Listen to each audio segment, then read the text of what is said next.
আসসালামু আলাইকুম এভরিওয়ান, সবাই কেমন আছেন? সেদিন রাতে হঠাৎ করে আমার বউ ভাতের সাথে ভর্তা খাওয়ার খুব ক্রেভিং হচ্ছিল।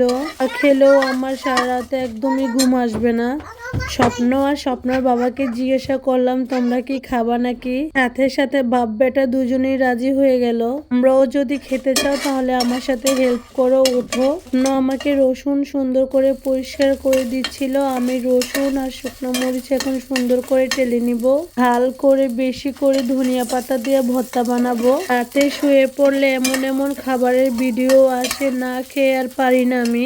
এখন তো হচ্ছে শীতের দিন, এখন তো আরো বেশি অলসতা লাগে কোনো কাজ করতে। আমি 11:30টার দিকে শুরু করেছিলাম, আমার প্রায় 1টার মতো বেজে গিয়েছিল সেদিন এগুলো করতে করতে। ধনিয়া পাতা ভর্তা কয়েক রকম ভাবে বানানো যায়, যে মাঝে আমি শুকনা মরিচ দিয়েও করি, আবার হচ্ছে কাঁচা মরিচ দিয়েও করি।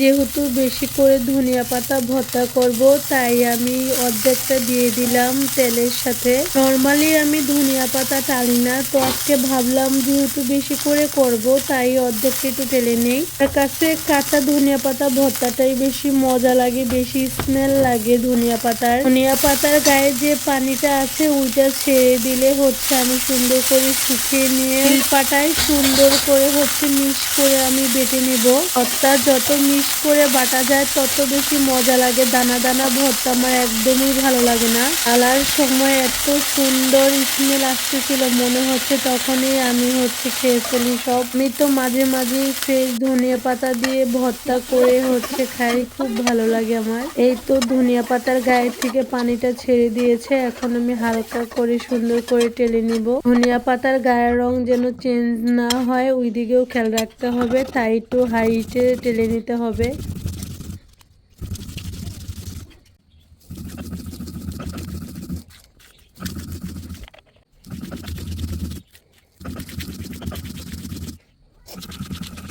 বিশ্বাস করেন ভর্তাটা এত বেশি মজা হয়েছিল, আমার তো এই ভর্তা দেখে আবারও জিভে জল আসছে। এখন আমরা সবাই মজা করে খাবো। আর আজকের ব্লগটা এই পর্যন্তই। সবাই অনেক বেশি ভালো থাকবেন। সবাইকে আল্লাহ হাফিজ।